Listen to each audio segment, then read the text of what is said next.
बिस्मिल्लाहिर्रहमानिर्रहीम अस्सलाम वालेकुम। देखो फरवरी दे विच शुरू फरवरी दे विच या फरवरी दी 8 या 10 तरीक ते बहुत सारे काश्तकारां ने ना वसीह पैमाने ते काश्त कीती, लेकिन क्योंकि टैंपरेचर बड़ा लो हो गया सीगा, इस नूं थोड़ा जिहा ना हाई टैंपरेचर की जरूरत हुंदी है, फिर ये अच्छी जर्मीनेशन इसकी होंदी है ते ग्रोथ भी करती है। तो मेरा वीडियो का मकसद यह है कि बहुत सारे फार्मर परेशान है इस वक्त जिन्हों ने फरवरी दे विच काश्त की है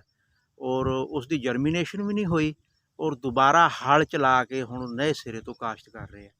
तो मेरा वीडियो का मकसद है कि हुण अलहमदुलिल्ला अज मार्च का सैकंड वीकेंड है, दूसरा हफ्ता वा, तो दूसरे हफ्ते दे विच जिहड़ी काश्त हुण होनी है ना, हुण मौजू है क्योंकि दिन का टैंपरेचर हाई है और हाई टैंपरेचर दे विच ही इसकी जर्मीनेशन होंदी है। तो अज इस सिलसिले दे विच तुसीं यह देखो कि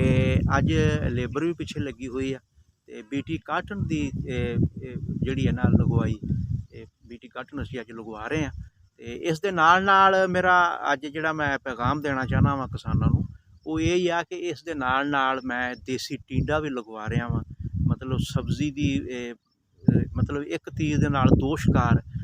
कि खर्चा भी उही होना वा, खाद भी उही आ, पानी भी उही आ। अगर असीं थोड़ी जी कपाह नूं मतलब 10 इंच ते 12 इंच ते या 11 इंच ते लवा देंगे और विच साडी एक एक वल जिहड़ी ओह देसी टिंडे दी होएगी, तो शुरू दे विच देसी टिंडे का रेट तुहानूं पता 300-400 रुपए तक किलो तक, 200-250 रुपए किलो तो थल्ले तो इहदा रेट आंदा ही नहीं हैगा।